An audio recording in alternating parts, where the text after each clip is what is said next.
Al segle III la crisi va arribar. L'imperi romà no podia més. Sense esclaus nous el preu va pujar i una transformació es va començar a veure.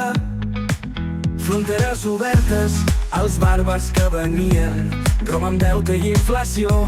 Es queixaven les ciutats en crisi, la gent escapava. El sistema esclavista ja no va més. Els esclaus ara colons, el destí va canviar.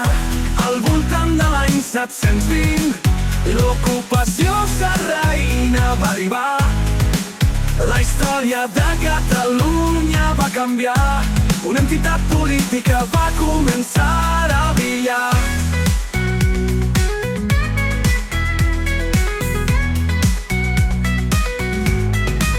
Del segle V al VIII, els visigots, amb Toledo capital, monarquia tenien.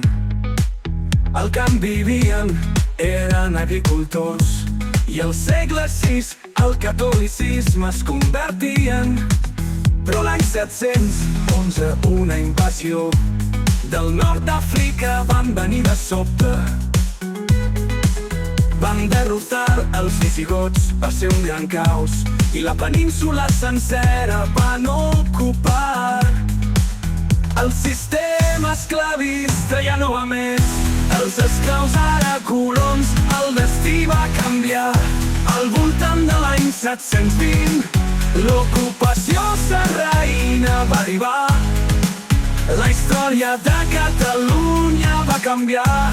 Una entitat política va començar a brillar. Les poblacions catalanes van haver de triar, lluitar contra els invasors, fugir o acatar. Però amb l'arribada dels musulmans, la nostra història, un nou capítol va començar. El sistema esclavista ja no va més. Els esclaus ara colons, el destí va canviar. Al voltant de l'any 720 l'ocupació sarraïna va arribar.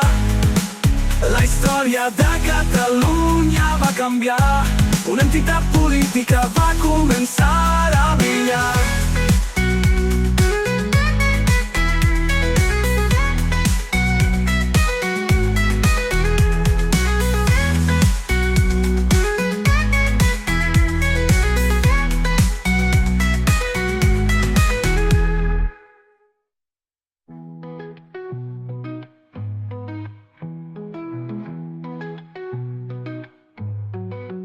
Les poblacions catalanes van haver de triar, lluitar contra els invasors, fugir o acatar.